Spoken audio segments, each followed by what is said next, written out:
Real Polak, do do do do do do. Real Polak, do do do do do do. Real Polak, do do do do do. Real Polak, yeah. Hey, you got the Real Polak here. Let's go over the 3-year review of the Duckworth 30 offshore.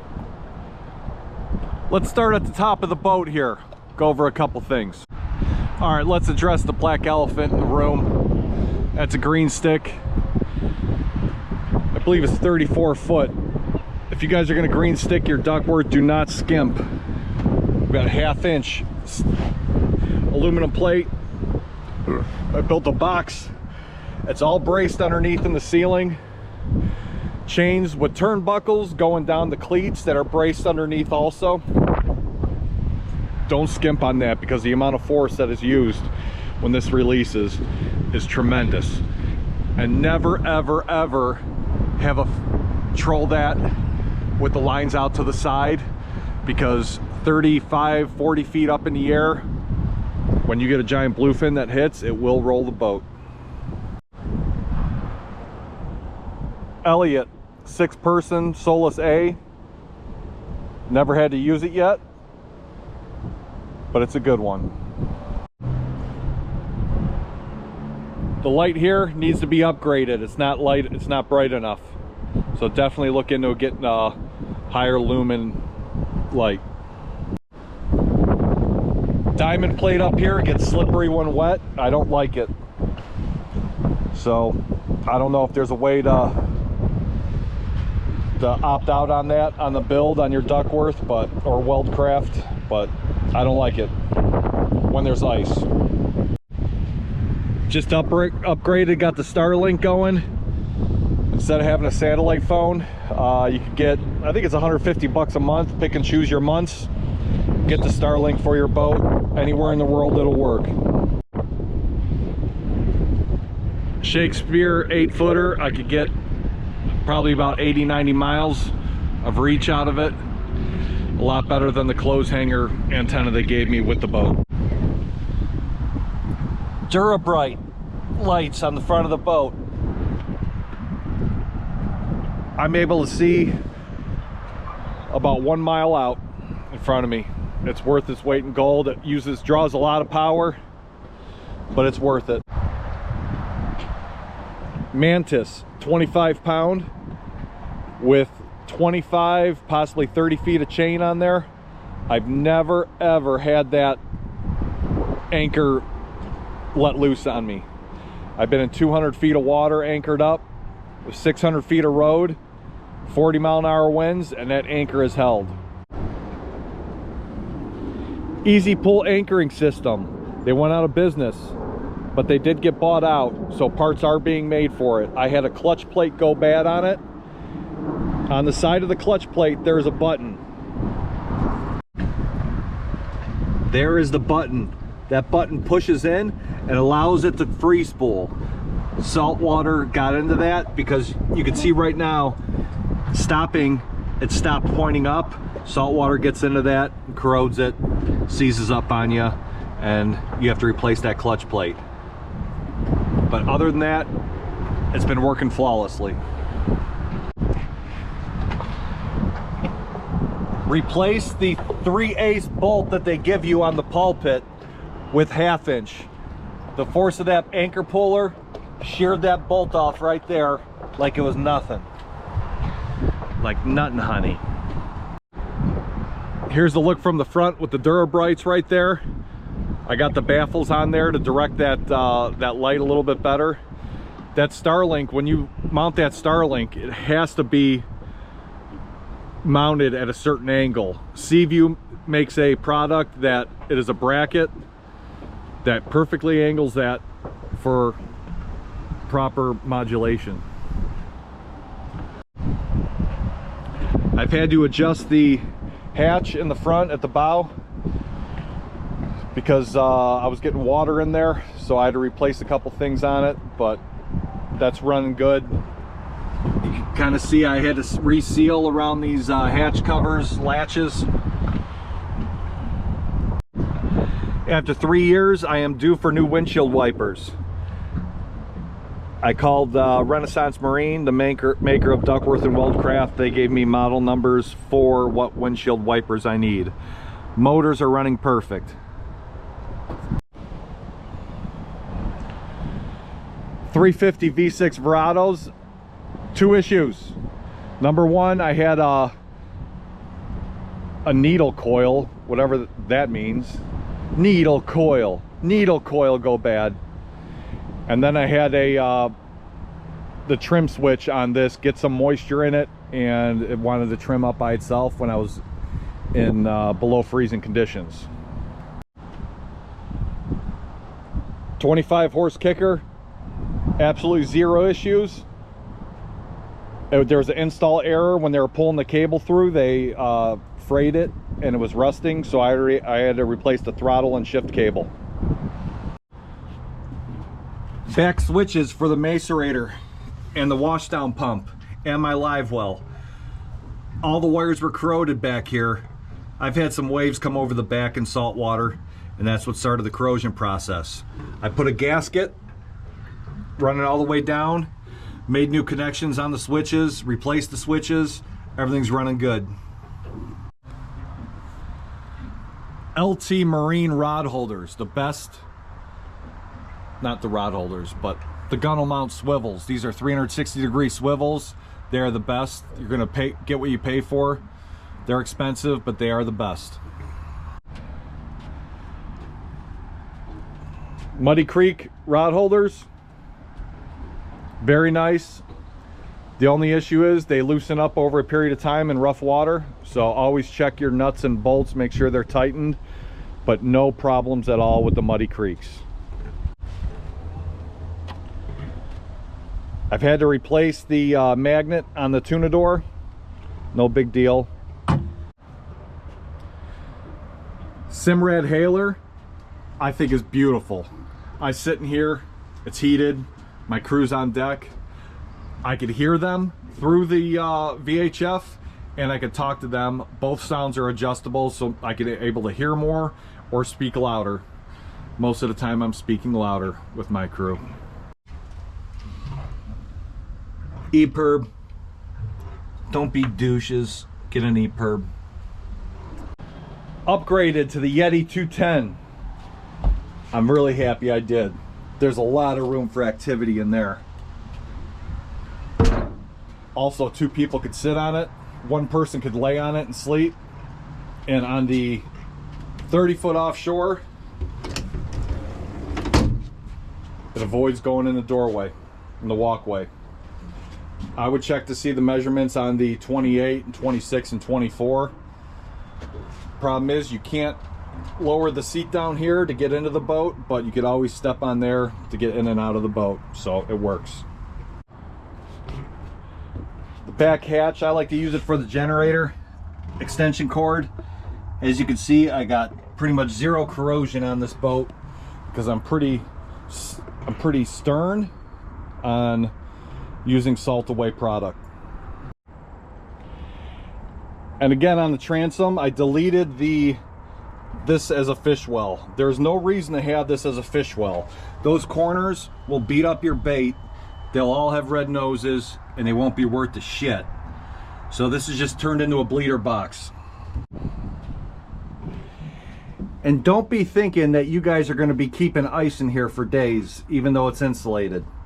If you look at the insulation underneath the boat, there's not much on here.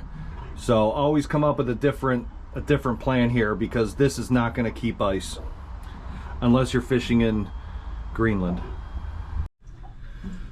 We're in the pilot house now in the storage underneath. I got my tuna bag in here, which holds ice maybe for 2 days out in 80-degree weather. Also, that Canyon Runner bag, that's mostly what I keep my ice in right there. That's a nice option. You can throw it down here and it's out of the way. Works out nice. Hey Polak, where are we gonna flay fish?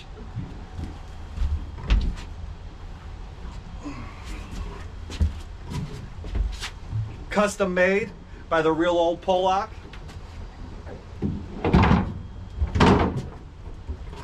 locks right in. Ain't going anywhere. The door has worked flawlessly, except I have to adjust this hinge here for the lock. It's not locking. The lock's open, but it doesn't lock closed. Don't mind the mess in here. Oh my gosh, my wife's gonna kill me. The table, you have the nut underneath here, the bolt that tightens it up. Make sure when you raise this into this position that you wiggle it while tightening it, because there is some play there. I've had big waves, boat comes down, table slides down, and if guys are sitting here, it pins them down with their legs, and I have to get under there with my head really close to their genital region.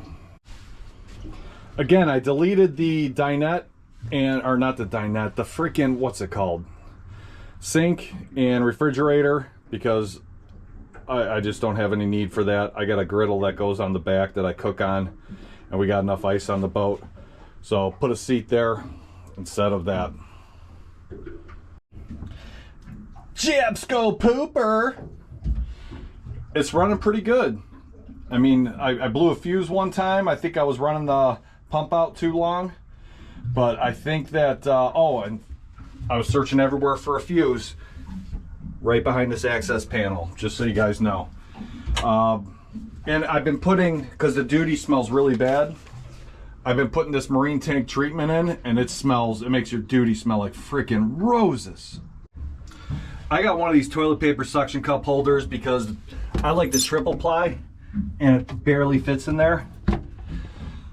So this one works out pretty good. And again, the view in here is amazing. You can watch the rods.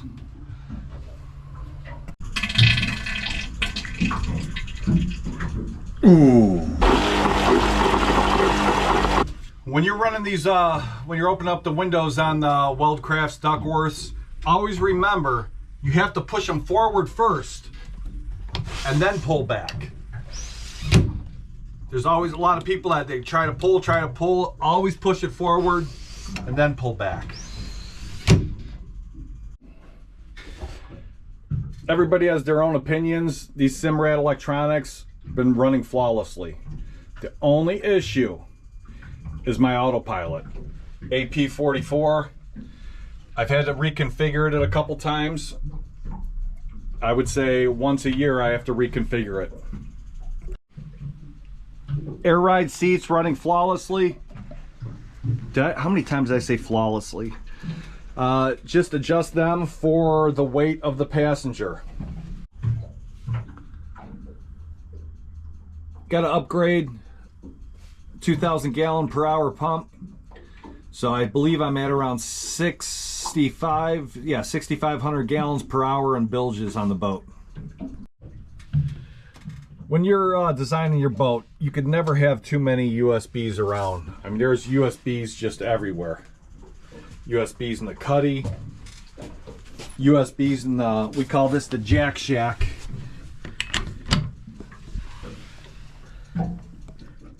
Yeah, that's where the guy who really, usually the single guy, that's where they sleep down there. A lot of playing going on down there. Wallace heater. Definitely recommend upgrading to the next size up if you're in cold temperatures. Because right now we have a vent in the cuddy cabin. We got 2 vents for defrosting up here, windows. I got a vent down here on the floor. But what would be nice is a vent in the bathroom, because no one likes to get a cold toilet seat and sit down. So upgrade the size of that. Next size up. Underwater lights. If you're ocean fishing and you need bait, I highly recommend that. Wet sounds system. Got a speaker out back. We got 4 speakers in here. It sounds like an orchestra or a concert. The only problem is they didn't sheathe the wires properly, and we get some feedback on the sound. whenever my heater's running or my Starlink is on. So make sure they have, you want that aluminum coated wire, you know, that foil stuff that goes on the wire, so you don't get interference. So how does the boat handle? The boat handles, in my mind, very good. You're going to be riding on top of the waves. Make sure that you oversize the motors. I wouldn't go with the 425s, which it's rated for, but you want the extra weight in the back because this boat is bow heavy. That bow wants to dig in. So the more weight you have in the back, the better off you're going to be. It pounds. It's an aluminum boat. You don't have the displacement. 7,200 pound hull. It's going to pound. So the air ride seats are going to help out with that. I mean, I'm, let's say in like 2 to 4s, I'm still cruising at 30, 35 miles an hour. As soon as you get into the 3 to 5s, I'll tone it down a bit. But yeah, you want everybody in the air ride seats. As far as big waves go, I've had this in very, very rough conditions. I've had 1,000 gallons dumped on that back deck before with waves coming over. Seakeeper. In the conditions I'm fishing in, I would not recommend a Seakeeper because I think it would be detrimental to the situation. The boat has to roll in order to keep water out of the back deck. If you take that out of the equation, if you have breaking waves coming in, there's a risk of swamping the boat with the amount of water that will come in here. So, and that's dealing with breaking waves. I mean, if you're not dealing with breaking waves, yeah, Seakeeper would be fine. But as soon as you start having them curl, you need this boat to roll to keep the water out of it. But you trim this boat out, it'll ride good. Another question is trimming of motors. Now I'm running the 350 Verados, the V6s. I trim mine at 6%. At 6%, I'm not porpoising, I'm not cavitating. That is exactly where I need to be at. There is some situations where those waves, especially out in the Outer Banks, when you get above the 10-foot mark, that at 6% you're going to be cavitating. It's not going to work out for you, but 6% seems good. I never use the trim tabs. I'm running a 4-blade prop on the Mercs, and I think that is a perfect prop for this. I'm getting 1.5. If I tone everything right, 1.5 miles per gallon. That is 4 guys, 2,000 pounds of ice, 2,000 pounds of gear, and I'm getting 1.5 mile per gallon. And that is cruising at 4,200 RPMs, 35 miles an hour. When you're running in rough conditions, because of how bow heavy this boat is, I recommend trimming those motors up even more. Go past that. Now I'm talking, this is in a following sea situation. You're going to want to trim these motors up a good amount. You're not going to have cavitation going on with a following sea when you're riding in waves into inlets. And I like the 350s, the Mercs. They come standard with 300 Yamahas. I like the 350 Mercs. You have the response. I love being able to jockey in between these waves, because you might only have, this boat's, let's say all said and done, is 40 foot. You might only have 60 feet in between these waves. You have to be responsive with that throttle. I mean, you got the back, always the back door open, and I like to have a guy on the back deck who's sitting down and telling me, go faster, good, good, good. I want to know what that back wave's doing. It's going to be curling up behind you, coming in the inlet, and I'm just here on the throttles. I'm seeing the wave in front of me. I don't want to go up and over that wave, because once that happens, bow steer happens, and that's when you roll over and you die. Guy in the back of the boat looking at the wave behind you saying faster, faster, faster, good, good, good, good. Most inlets you only have 1, maybe 2 miles of that kind of talk going on. But again, and that's when the speaker comes on, the hailer, I'm able to hear him a lot better too. But you always want to have a guy in the back deck. Not standing, I don't like anybody standing on the back deck in rough conditions, but sitting down, watching that wave coming up behind you. Hey Polak, what's this? Oh, what's that? That's the leader that we broke off on the 130 plus inch bluefin, biggest bluefin of my life. Don't ask it again, okay? It's not. Can we talk about something else? The other thing is the noise of an aluminum boat. I actually like it. It's kind of romantic. Listen.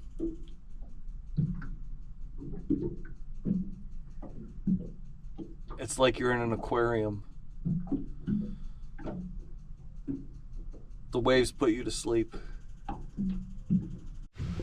Here's a nice option. iPad in the cuddy cabin that you could link your fish finder screens to.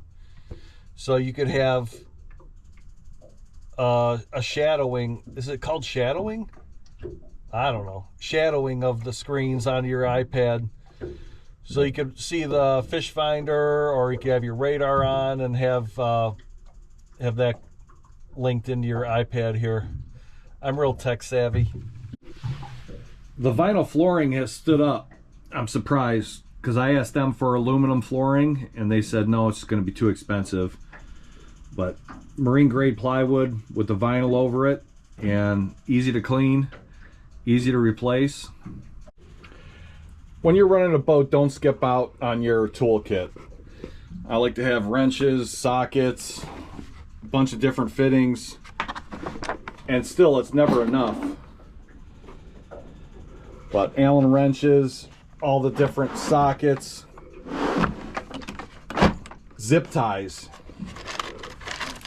tons of zip ties, hose clamps, extra plugs, wet dry shop vac, check.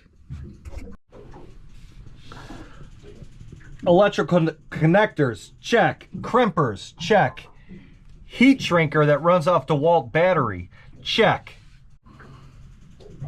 Vacuum packer, check. Vacuum packer bags, check. Mr. Twister, check. Grab rails everywhere. Walking out, rough conditions. Boom, boom, boom. Exiting, boom, boom. I've never once screwed them plugs into them drains on the side of the boat. Suicide knob on the back deck is a must.